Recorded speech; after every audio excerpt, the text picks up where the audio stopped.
नमस्कार दोस्तों, मेरा नाम है शेखर और स्वागत है आप सभी का हमारे ट्यूब चैनल शिखर स्टडी पॉइंट पर।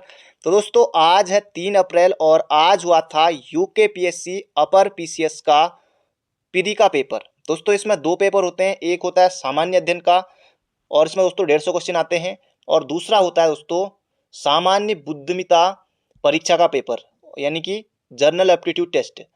और मेरिट दोस्तों इसी के अनुसार बनती है, जो सामान्य अध्ययन का पेपर होता है, बाकी जो दूसरा पेपर होता है वो सिर्फ क्वालिफाइंग होता है। अभी दोस्तों हम इस वीडियो में देखेंगे सिर्फ सामान्य अध्ययन के जो 150 क्वेश्चन पूछे जाते हैं उन्हें हम इस पर यहाँ पर सॉल्व करेंगे। और जो दूसरा पेपर हुआ था उसके लिए दोस्तों अलग से वीडियो आएगी और कट ऑफ पर भी दोस्तों अलग से वीडियो आएगी, उसके लिए भी थोड़ा इंतजार कीजिए। कल परसों तक कट ऑफ पर भी वीडियो बनाएंगे 2-3 दिन बाद, तो उसके लिए दोस्तों थोड़ा इंतजार कीजिए। बाकी इसको दोस्तों हम यहाँ पर सॉल्व कर लेते हैं। ये आंसर की दोस्तों मेरे द्वारा बनाई गई है। अगर आपको किसी क्वेश्चन में लगता है जैसे 148 क्वेश्चन है तो इसका ये ए बी जो भी आपको लगता है, खैर तो आसान है, लेकिन जो भी जिस भी प्रश्न में आपको गलती लगती है तो आप कमेंट बॉक्स में जरूर से बताइएगा। कुछ क्वेश्चन दोस्तों ऐसे हैं, लगभग कि 4-5 क्वेश्चन ऐसे हैं जिनके उत्तर दोस्तों नहीं मिल पा रहे हैं, तो उनके लिए भी दोस्तों जैसे उनके बारे में पता चलेगा उन उत्तरों को दोस्तों कमेंट बॉक्स में पिन कर दिया जाएगा, तो आप दोस्तों बाद में भी चेक कर सकते हैं। बाद में मैं वहाँ पर पिन कर दूंगा जैसे कि हर बार रहता है हमारा। तो पहला प्रश्न दोस्तों हम चलेंगे 150 से लेकर उल्टा चलेंगे, हम यहाँ से लेकर एक प्रश्न की तरफ। तो पहला प्रश्न है यहाँ पर, विषुवत रेखा निम्न में से किस देश से नहीं गुजरती है। पेपर दोस्तों उतना आसान भी नहीं था, उतना टफ भी नहीं था, ठीक ठाक लेवल का दोस्तों पेपर है। अपर पीसीएस का पेपर है, एसडीएम, बड़े बड़े डीएसपी, बड़े बड़े पद हैं दोस्तों, ये सब इसमें बनते हैं। तो इतना आसान दोस्तों पेपर नहीं होता है, मतलब ठीक ठाक पेपर था। जिन्होंने दिया उन्हें पता ही है, बाकी आप भी अभी देखेंगे, जिन्होंने नहीं भी दिया वो भी देख लीजिएगा। तो पहला प्रश्न है, विषुवत रेखा निम्न में से किस देश से नहीं गुजरती है। इसका सही उत्तर होगा दोस्तों मैक्सिको। ऑप्शन नंबर बी हो जाएगा इसका सही उत्तर। अगला प्रश्न है, निम्नलिखित मध्यकालीन ग्रंथों में से कौन उत्तराखंड के इतिहास का स्रोत नहीं है। दोस्तों ये नहीं है, ये हो जाएगा बाबरनामा। ऑप्शन नंबर डी हो जाएगा इसका बिल्कुल सही उत्तर। अगला, कालू मेहरा संबंधित है। कई बार दोस्तों ये प्रश्न बनता है कालू मेहरा वाला। इसका सही उत्तर हो जाएगा 1857 के विद्रोह से। अगला प्रश्न है, सीधे प्रश्न और सीधे उत्तर। अगला प्रश्न है, टिहरी रियासत के प्रथम नरेश या राजा कौन थे। तो इसका सही उत्तर हो जाएगा दोस्तों सुदर्शन शाह। बिल्कुल आसान प्रश्न है, सुदर्शन शाह। अगला प्रश्न है, भारतीय संघ में विलय के समय टिहरी का राजा कौन था। आयोग दोस्तों हर बार उन्हीं क्वेश्चन को पूछता है यूकेपीएससी। इसका सही उत्तर हो जाएगा मानवेंद्र शाह। उत्तराखंड के लिए दोस्तों बिल्कुल ज्यादा उतना टफ भी नहीं आया है। अगला प्रश्न है, 1929 में महात्मा गांधी ने किस स्थान पर अनासक्ति योग के अनुवाद का कार्य पूर्ण किया। तो ये हो जाएगा दोस्तों कौसानी। Option number A. अगला, राजा राम मोहन राय की प्रसिद्ध कृति गिफ्ट टू मोनोथेस्ट किस भाषा में लिखी गई। अंग्रेजी जिन्होंने किया है बिल्कुल गलत है, बंगाली भी नहीं है दोस्तों, ये है फारसी में। अंग्रेजी होता तो ये प्रश्न ही नहीं पूछा जाता, ये होगा यहाँ पर फारसी, तभी दोस्तों एग्जाम में आया था। अगला प्रश्न है, गंगाराम तथा खीमादेव नामक 2 भाई किस आंदोलन में शहीद हुए थे। तो इसका सही उत्तर होगा दोस्तों भारत छोड़ो आंदोलन। Option number D. अगला प्रश्न है, भारत में वित्तीय केंद्रीकरण किसने प्रारंभ किया। इतना आसान दोस्तों पेपर नहीं रहा है आज का, ये ठीक ठाक है। भारत में वित्तीय केंद्रीकरण की दोस्तों जो शुरुआत की थी, प्रारंभ किया था, ये हो जाएगा Lord Mayo. Lord Mayo, Mayo बिल्कुल याद रखिए, आने वाले एग्जाम में किसी वनडे एग्जाम में फिर से रिपीट हो सकता है। अगला प्रश्न है, निम्नलिखित में से कौन कैबिनेट मिशन का सदस्य नहीं है। स्टेफोर्ड क्रिप्स, अलेक्जेंडर भी थे, पैट्रिक लॉरेंस भी थे, तो साइमन नहीं होगा। तो जॉन साइमन दोस्तों नहीं, साइमन कमीशन अलग था, ये हो जाएगा ऑप्शन नंबर बी। अगला प्रश्न है, नूरजा जुंटा का सदस्य नहीं था। जबरदस्त क्वेश्चन है। इसका सदस्य दोस्तों ये 3 थे, इत्मादुल्ला, आसफ खान, ये महाबत खान, ये सभी थे। इसका सही उत्तर हो जाएगा खुरम। ऑप्शन नंबर डी हो जाएगा इसका सही उत्तर। अगला है, निम्नलिखित में से किसने खजाइन उल फतू नामक पुस्तक लिखी। खजाइन उल फतू नामक पुस्तक लिखी, जबरदस्त क्वेश्चन है दोस्तों, ये हो जाएगा अमीर खुसरो। अमीर खुसरो याद रखिएगा, ऑप्शन नंबर बी, जबरदस्त क्वेश्चन है। अगला है, विजयनगर काल में दक्षिण भारत की किस नृत्य परंपरा का पहली बार विकास हुआ। जबरदस्त क्वेश्चन है दोस्तों, यक्षगान है इसका सही उत्तर। ऑप्शन नंबर बी, भरतनाट्यम नहीं है, मोहिनीअट्टम नहीं है, यक्षगान है, याद रखिएगा। बढ़ते हैं अगले प्रश्न की तरफ। अगला प्रश्न है, निम्नलिखित में से इल्तुतमिश का प्रतिद्वंदी नहीं था। आसान प्रश्न दोस्तों नहीं है ये भी, ये हो जाएगा Ali Mardan. Option number C. अगला, 1000 दिनारी नाम से जाना जाता है दोस्तों, ये हो जाएगा मालिक कपूर को जाना जाता है 1000 दिनारी के नाम से। दोस्तों अगर किसी क्वेश्चन में लगे आपको गलती है तो आप कमेंट बॉक्स में बता सकते हैं, बाकी जिनके उत्तर नहीं पता है उनको भी दोस्तों बाद में पिन कर दिया जाएगा थोड़ी देर बाद या जब भी उत्तर पता लगेगा। निम्नलिखित में से किस राष्ट्रकूट शासक ने प्रतिहार शासक नागभट्ट द्वितीय को पराजित किया था? जबरदस्त क्वेश्चन है। गोविंद तृतीय दोस्तों इसका सही उत्तर हो जाएगा ऑप्शन नंबर बी। अगला, मौर्य काल में प्रणयम क्या था? जबरदस्त क्वेश्चन दोस्तों, इतना आसान नहीं है प्रश्न भी, ये हो जाएगा आपातकालीन कर, ऑप्शन नंबर ए। अगला है, निम्नलिखित में से किस राष्ट्रकूट शासक ने एलोरा के कैलाश मंदिर का निर्माण कराया था? जबरदस्त क्वेश्चन है, कृष्ण प्रथम इसका सही उत्तर है ऑप्शन नंबर डी। दोस्तों अगर आपने अभी तक वीडियो को लाइक नहीं किया है तो दोस्तों लाइक जरूर से कीजिएगा। 2000 लाइक का दोस्तों टारगेट है, जरूर से आप पूरा कीजिएगा दोस्तों। आंसर की बनाने में बहुत ज्यादा मेहनत लगती है दोस्तों। 2000 लाइक जरूर से कीजिएगा, सभी को करना है 2000 लाइक। अगला प्रश्न है, उदयनजीरल किस वंश से संबंधित था? जबरदस्त क्वेश्चन, इतना आसान नहीं है दोस्तों, ये हो जाएगा चेर। गधे या क्या था? अब एक तरफ दोस्तों इंग्लिश में रहता है पेपर, एक तरफ हिंदी में, तो हम हिंदी वाला देख रहे हैं, बाकी जो इंग्लिश वाले हैं वो देख लीजिएगा। ये हो जाएगा सिक्का, सिक्का सिक्का था ये। अगला प्रश्न है, शक क्षत्रप काल में सोने चांदी का सिक्कों का अनुपात था। दोस्तों इसका फिलहाल 130 का जो भी उत्तर होगा आप बता दीजिएगा, या फिर जैसे मुझे पता चलेगा 130 का ABCD वो मैं कमेंट बॉक्स में पिन कर दूंगा। अगला प्रश्न है, वह धार्मिक पुस्तक जिसमें कृषि कर्म की 8 विभिन्न अवस्थाओं का वर्णन मिलता है। दोस्तों ये बी या सी में से होगा जहां तक मुझे लगता है, बाकी आपने क्या किया था बता दीजिएगा कमेंट बॉक्स में। अगला प्रश्न है, लीलावती का लेखक भास्कर द्वितीय था, तो ये था दोस्तों गणितज्ञ, ऑप्शन नंबर बी। अगला प्रश्न है यहाँ पर हमारा, कौन सा राजवंश महिला शासक रुद्रमा देवी से संबंधित था? ये हो जाएगा काकतीय, ऑप्शन नंबर सी हो जाएगा इसका सही उत्तर।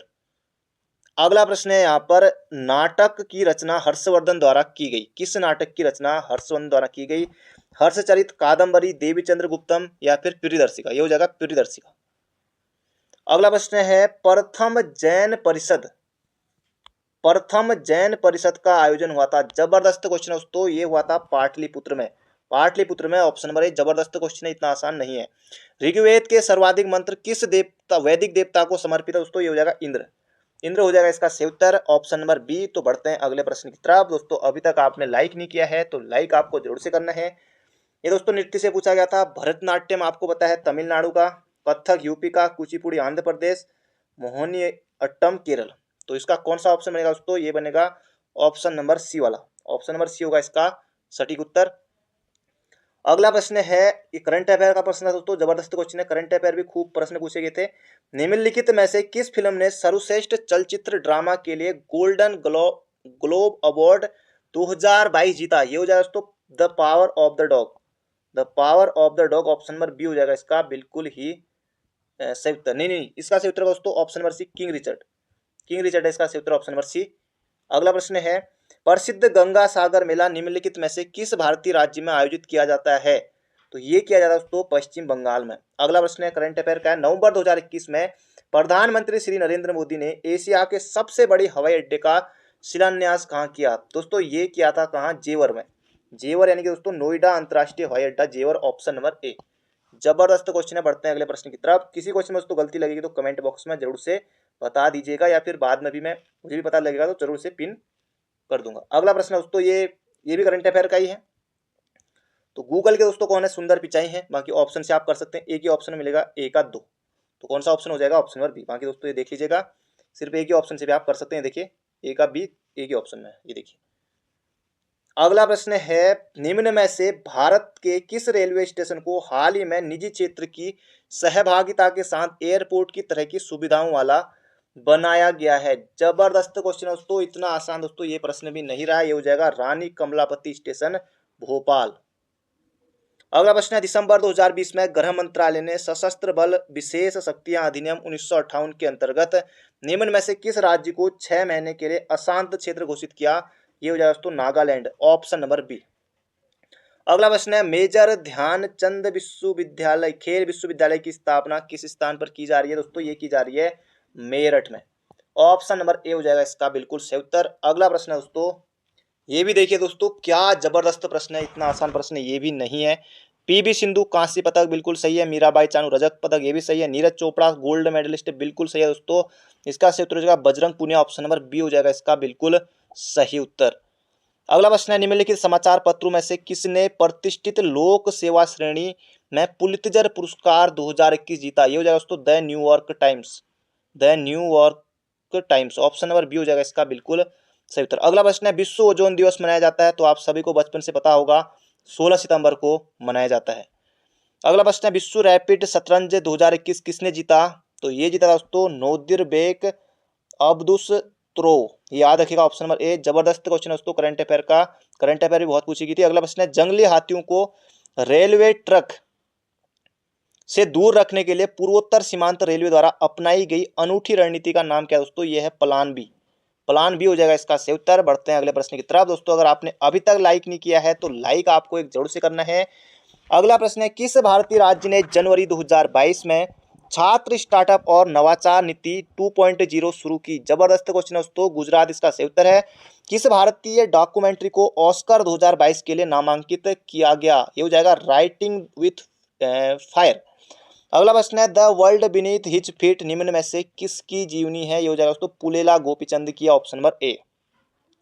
अगला प्रश्न है, मिताली एक्सप्रेस एक नई यात्री रेल जिसका हाल ही में उद्घाटन किया गया ढाका को किस भारतीय शहर के साथ जोड़ती है, हो जाएगा New Jalpaiguri, option number B. अगला प्रश्न है, स्वर्गीय लता मंगेशकर को भारत का सर्वोच्च नागरिक सम्मान भारत रत्न किस वर्ष प्रदान किया दोस्तों, ये 2001 में किया गया था। जबरदस्त क्वेश्चन है। अगला, अन्नपूर्णा पर्वत पर चढ़ने वाली प्रथम भारतीय महिला कौन है दोस्तों, ये अरुणिमा सिन्हा नहीं है, ये है Priyanka Mohite, option number B हो जाएगा इसका बिल्कुल सही उत्तर। अगला प्रश्न है, निम्नलिखित में से किसे नोबेल शांति पुरस्कार 2021 से सम्मानित किया गया था, ये हो जाएगा दोस्तों मारिया रेसा व दिमित्री मुराटोव। तो याद रखिएगा ऑप्शन नंबर ए। आने वाले किसी एग्जाम में अगर आप एसआई की तैयारी कर रहे हैं, पटवारी, फॉरेस्ट गार्ड, किसी की भी क्या पता पूछ लिया जाए कुछ करंट अफेयर के क्वेश्चन। अगला है, उत्तराखंड का राज्य वृक्ष क्या है, ब्रह्म कमल नहीं, जल्दीबाजी में बुरांस होगा दोस्तों, इसका सही उत्तर आप सभी को पता है। अगला प्रश्न है, केदारनाथ वन्यजीव अभ्यारण्य को किस जंतु के संरक्षण हेतु स्थापित किया गया था, ये हो जाएगा दोस्तों हिमालयी कस्तूरी मृग, ना कि हिम तेंदुआ, ऑप्शन नंबर ए। अगला प्रश्न है, भारत में वन अनुसंधान संस्थान की स्थापना की गई थी दोस्तों 1906 में की गई थी, देहरादून में, आप सभी को पता है। अगला प्रश्न है, उत्तराखंड में किस स्थान पर भारतीय मौसम विज्ञान विभाग ने डॉपलर वेदर रडार को स्थापित किया दोस्तों, ये हो जाएगा मुक्तेश्वर, ऑप्शन नंबर ए। अगला प्रश्न है, उत्तराखंड में मैती आंदोलन के जनक दोस्तों कल्याण सिंह राउत को माना जाता है। तो बढ़ते हैं अगले प्रश्न की तरफ। अगला प्रश्न है दोस्तों कंप्यूटर का प्रश्न है, सीपीयू में कंट्रोल यूनिट का कार्य कौन सा है, इसका सही उत्तर हो जाएगा दोस्तों कौन सा है, डिकोड प्रोग्राम अनुदेश। अगला है, कौन सी कंप्यूटर सिस्टम में प्राथमिक मेमोरी दोस्तों, ये हो जाएगा रैम, ऑप्शन नंबर सी। अगला है, ओएसआई रेफरेंस मॉडल किस लेयर पर आईपी एड्रेस का प्रयोग होता है दोस्तों, ये हो जाएगा नेटवर्क लेयर। अगला प्रश्न है दोस्तों ये जो है प्रश्न यहाँ पर देखिए, दिए गए लॉजिक सर्किट का आउटपुट सी है दोस्तों, ये 95 का दोस्तों आपको कमेंट बॉक्स में बता दिया जाएगा। और इसके अलावा 94 भी दोस्तों, ये इस तरह के कुछ अजीब से ही हैं, बाकी आपको आते तो कमेंट बॉक्स में बता दीजिएगा 94 और 95 का।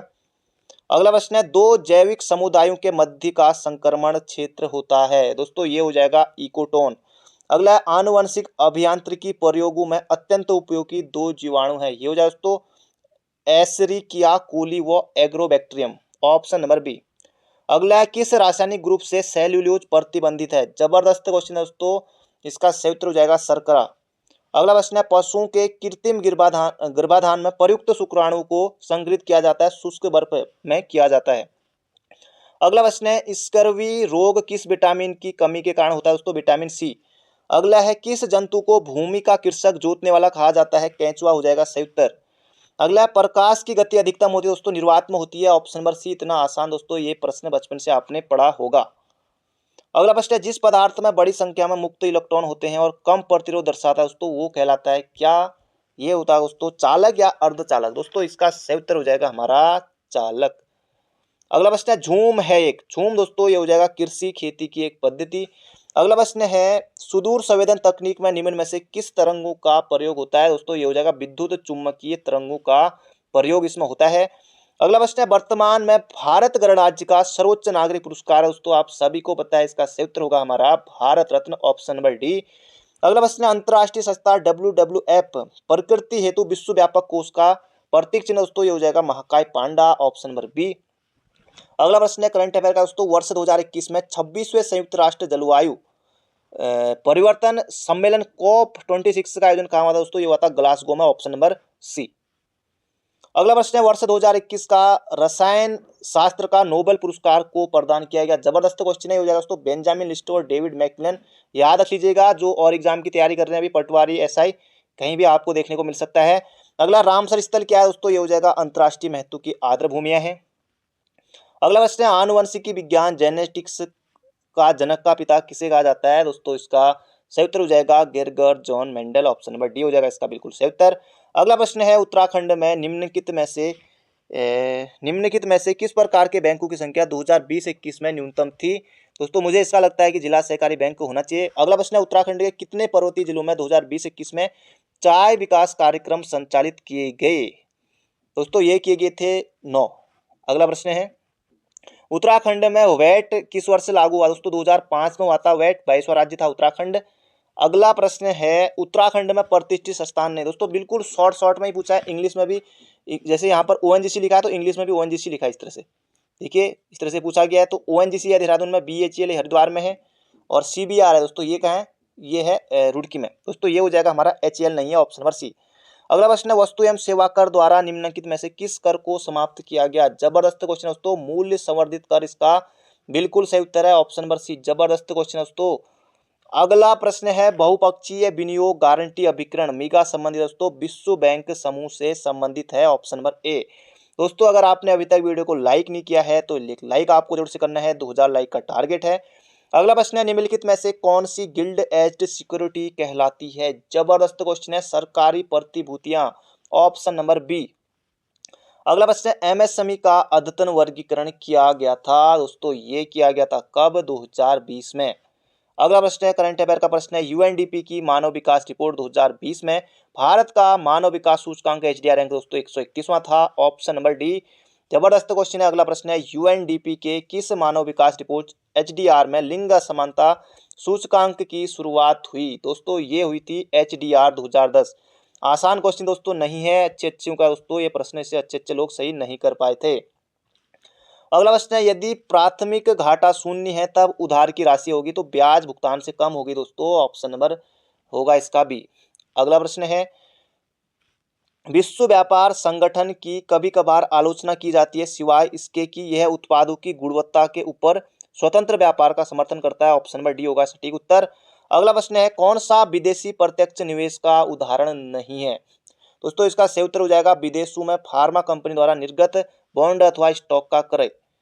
अगला प्रश्न है दोस्तों, जबरदस्त क्वेश्चन है ये भी, मतलब कि अर्थशास्त्र से दोस्तों जबरदस्त क्वेश्चन पूछे गए थे यहाँ पर। तो ये हो जाएगा, कौन सा कथन सही है दोस्तों, ये एनएनपी बराबर जीएनपी माइनस घिसावट, ये भी सही है, एनएनपी वाला जीडीपी ये भी सही है, तो ए और बी दोनों सही है। अगला प्रश्न है, रोलिंग प्लान कहा जाता है दोस्तों, छठवीं योजना को कहा जाता है रोलिंग प्लान। अगला, भारत में किस प्रकार की कर प्रणाली, जबरदस्त क्वेश्चन दोस्तों, प्रगतिशील हो जाएगा, इसका सही उत्तर है ऑप्शन नंबर सी। अगला प्रश्न है, राष्ट्रीय खाद्य सुरक्षा मिशन की शुरुआत किन वस्तुओं के उत्पादन को बढ़ाने के लिए हुई थी दोस्तों, गेहूं, चावल, दाल है, सभी हो जाएगा ऑप्शन नंबर डी।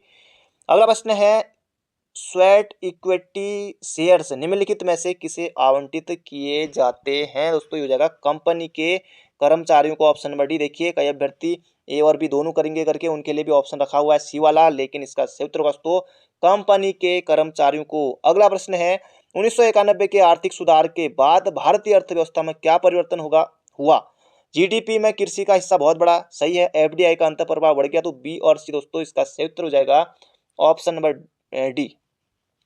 अगला है, कथनों में कौन सा कथन सही है। जबरदस्त क्वेश्चन दोस्तों, मुद्रास्फीति उधार लेने वालों को लाभ पहुंचाती है, बिल्कुल सही है दोस्तों, जबरदस्त क्वेश्चन है। अगला प्रश्न है, एक मुद्रा के मूल्य में वृद्धि दूसरे की तुलना में मुद्रा मूल्य की वृद्धि होगा, इसका सही उत्तर ऑप्शन नंबर सी। अगला प्रश्न है, अंतर्राष्ट्रीय मुद्रा कोष के बारे में क्या सही है दोस्तों, ये हो जाएगा, यह सिर्फ सदस्य देशों को ही कर्ज देता है, बिल्कुल याद रखेगा, जबरदस्त क्वेश्चन है। अगला है, 11वीं पंचवर्षीय योजना में प्रतिपादित समावेशी विकास में निम्नलिखित में से क्या शामिल नहीं था दोस्तों, ये थोड़ा जबरदस्त क्वेश्चन है। इसका उत्तर दोस्तों जैसे ही पता चलेगा 55 का, ये आपको कमेंट बॉक्स में मिल जाएगा। बाकी आपने क्या किया दोस्तों, आपने भी पेपर दिया है तो कमेंट बॉक्स में जरूर से बता दीजिएगा। अगला प्रश्न है, निम्नलिखित में से कौन सा राष्ट्रीय विकास परिषद के संबंध में सही नहीं है दोस्तों, इसके अंतर्गत सभी राज्यों के मुख्यमंत्री होते, सही है, यह है गैर संवैधानिक निकाय बिल्कुल सही है। प्रत्येक वर्ष में कम से कम 2 बार इसकी बैठक होती है, ये भी सही है। तो उसका सही उत्तर हो जाएगा दोस्तों, ये है एक वैधानिक निकाय है, ऑप्शन नंबर सी। अगला प्रश्न है, भारत में कृषि उत्पादों के बाजार को विनियमित करता है। दोस्तों ये हो जाएगा कृषि उत्पाद श्रेणी एवं विपणन अधिनियम 1937। इसका सही उत्तर ये वाला दोस्तों मुझे लगता है कि इसका सही उत्तर ये होना चाहिए, ऑप्शन नंबर बी, राज्यों द्वारा अधिनियमित कृषि उत्पाद विपणन समिति अधिनियम। ऑप्शन नंबर बी हो जाएगा इसका सही उत्तर दोस्तों, जहां तक मुझे लगता है ऑप्शन नंबर बी होना चाहिए। बढ़ते हैं अगले प्रश्न की तरफ। अगला प्रश्न है, टोबिन टैक्स लगाया जाता है। दोस्तों ये हो जाएगा विदेशी विनिमय लेन देन पर लगाया जाता है टोबिन टैक्स। उत्तराखंड से लोकसभा की सीटें कितनी दोस्तों, 5 हैं। ऑप्शन नंबर बी हो जाएगा सटीक उत्तर। अगला प्रश्न है, औपनिवेशिक कुमाऊं और गढ़वाल के निम्नलिखित में से किस कमिश्नर ने राजस्व प्रणाली को प्रारंभ किया? राजस्व पुलिस प्रणाली को प्रारंभ किया दोस्तों, इसका सही उत्तर हो जाएगा हेनरी रैमजे। अगला प्रश्न है, उत्तराखंड का वह कौन सा मुख्यमंत्री था जिसने विधानसभा में गैरसैंण को ग्रीष्मकालीन राजधानी बनाने की घोषणा की? दोस्तों ये हो जाएगा त्रिवेंद्र सिंह रावत। इसका सही उत्तर ऑप्शन नंबर ए। अगला प्रश्न है, उत्तराखंड राज्य की स्थिति को अस्तित्व में आया? तो आप सभी को पता है कि 9 नवंबर 2000 को दोस्तों उत्तराखंड का गठन हुआ था।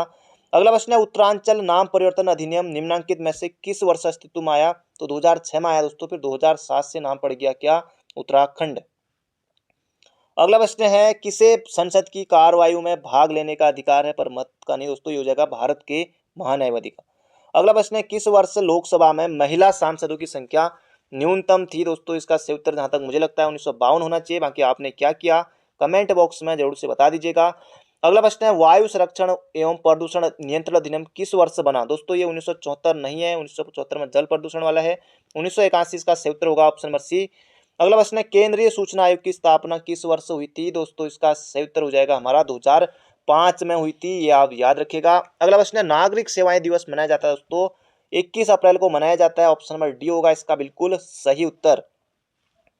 अगला प्रश्न है, भारत द्वारा पहले प्रयोग नहीं, नो फर्स्ट यूज की प्रमुख नाभिकीय नीति अपनाते हुए भारत के प्रधानमंत्री कौन? दोस्तों अटल बिहारी वाजपेयी थे। Option number B. अगला प्रश्न है, राज्य विधान परिषद के सदस्यों का कार्यकाल कितना होता है? दोस्तों 6 वर्ष होता है। Option number B. अगला प्रश्न है, कौन सा संवैधानिक संशोधन भारत में पिछड़ी जातियों के लिए राष्ट्रीय आयोग के गठन से संबंधित है? जबरदस्त क्वेश्चन है दोस्तों, 102वां संविधान संशोधन इसका सही उत्तर हो जाएगा। अगला प्रश्न है, भारत में दक्षिण शिखर सम्मेलन सर्वप्रथम किस वर्ष आयोजित किया गया था? 1986 में दोस्तों किया गया था। बढ़ते हैं अगले प्रश्न की तरफ। अगला प्रश्न है दोस्तों, ये देखिए, राज्यों और राज्यसभा सीटें दोस्तों पूछी गई थी। एक ही ऑप्शन से दोस्तों आप आसानी से टिक कर सकते हैं। उत्तराखंड की 3 है, ये देखिए। बी का 3 आना चाहिए, ये देखिए एक ही ऑप्शन में है ना, आंख बंद करके डी आप कर सकते हैं, ज्यादा आपको पढ़ने की जरूरत ऑप्शन भी नहीं है, ये देखिए। अगला प्रश्न है, कौन क्षेत्रीय परिषद की अध्यक्षता करता है? जबरदस्त क्वेश्चन है दोस्तों, ये हो जाएगा भारत के गृह मंत्री। ऑप्शन नंबर बी हो जाएगा इसका सही उत्तर। अगला प्रश्न है, संपत्ति का अधिकार निम्नलिखित में से कौन सी श्रेणी में सम्मिलित है? दोस्तों ये हो जाएगा कानूनी अधिकार है। Option number A. अगला प्रश्न है, अंतर्राष्ट्रीय श्रम संगठन की स्थापना किस वर्ष हुई? दोस्तों 1919 में हुई थी। Option number A. अगला प्रश्न है, chief of defence staff CDS तीनों सेनाओं की सेवाओं के विषय में किसके सैन्य सलाहकार हैं? दोस्तों ये हो जाएगा भारत के रक्षा मंत्री। अगला प्रश्न है, नवसर्जित केंद्र शासित प्रदेश जम्मू कश्मीर का प्रथम उपराज्यपाल कौन था? दोस्तों ये प्रश्न भी फॉरेस्ट गार्ड में पहले आ चुका है दोस्तों 2020 के समय, गिरीश चंद्र मुर्मू। इसका सही उत्तर हो जाएगा ऑप्शन नंबर बी। अगला प्रश्न है, निम्नलिखित में से कौन भारत के मानवाधिकार आयोग के प्रथम अध्यक्ष है? दोस्तों इसका सही उत्तर हो जाएगा रंगनाथ मिश्र। बिल्कुल आपको याद रखना है, आने वाले एग्जाम में फिर से रिपीट हो सकता है। अगला प्रश्न है, भारत की संविधान सभा द्वारा राष्ट्रगान जन मण गण का हिंदी प्रारूप कब अपनाया था? दोस्तों ये हो जाएगा 24 जनवरी 1950 को। अगला प्रश्न है, कांग्रेस द्वारा भारत की पूर्ण स्वतंत्रता के लक्ष्य की घोषणा किस अधिवेशन में की गई थी? बहुत ज्यादा आने वाला, बहुत बार पूछा जाने वाला प्रश्न दोस्तों, लाहौर अधिवेशन 1929 हो जाएगा इसका बिल्कुल ही सही उत्तर। अगला प्रश्न है, लोक लेखा समिति के लोकसभा से कितने सदस्य निर्वाचित किए जाते? तो 15 हो जाएगा दोस्तों इसका सही उत्तर ऑप्शन नंबर सी। बहुत ज्यादा अभ्यर्थियों ने इस प्रश्न को सही किया होगा, बहुत ज्यादा अभ्यर्थियों ने गलत भी किया होगा। अगला प्रश्न है, भारतीय संविधान की निम्न में से किस अनुसूची में दल विरोधी अधिनियम के प्रावधान? दोस्तों ये हो जाएगा 10वीं अनुसूची में। ऑप्शन नंबर डी, बहुत ज्यादा बार आता है प्रश्न भी।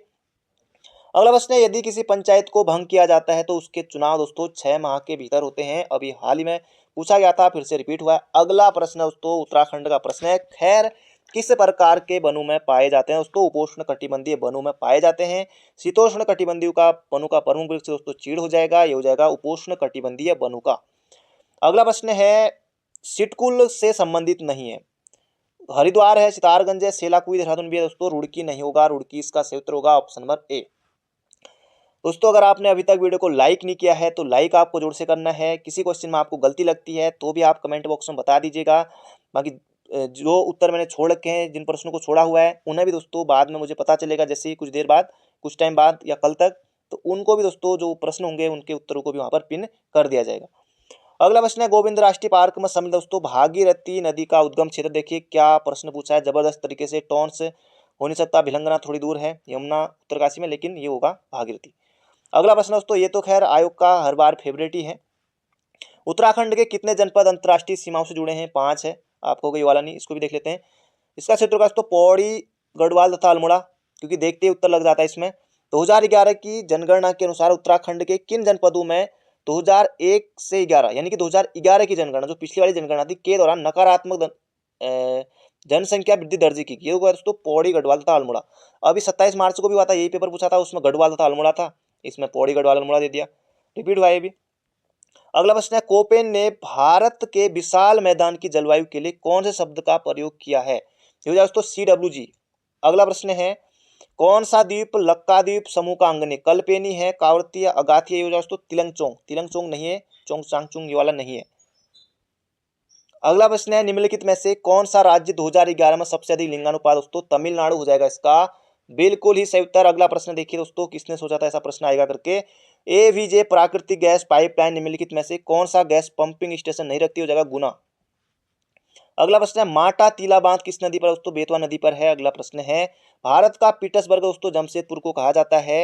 अगला प्रश्न है कोडरमा किस खनिज के लिए प्रसिद्ध है? बहुत ज्यादा अभ्यर्थियों ने इसमें गलती की है, लॉयस्ट करके आगे बेचारे। हो जाएगा अभ्रक दोस्तों, ऑप्शन नंबर बी हो जाएगा इसका बिल्कुल सही उत्तर। अगला प्रश्न है दोस्तों, बस 13 प्रश्न बचे हैं अब। निम्नांकित में से कौन सी परत सममंडल में सम्मिलित नहीं है? दोस्तों आयन मंडल होगा इसका सही उत्तर। अगला प्रश्न है निम्नलिखित कथन किसने कहा?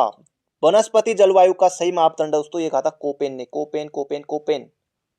अगला प्रश्न है कौन सी नदी सतलुज की सहायक नदी नहीं है? दोस्तों ये हो जाएगा रावी नहीं है। अगला प्रश्न है चीनी का कटोरा दोस्तों क्यूबा को कहा जाता है, बचपन से आपने पढ़ा होगा।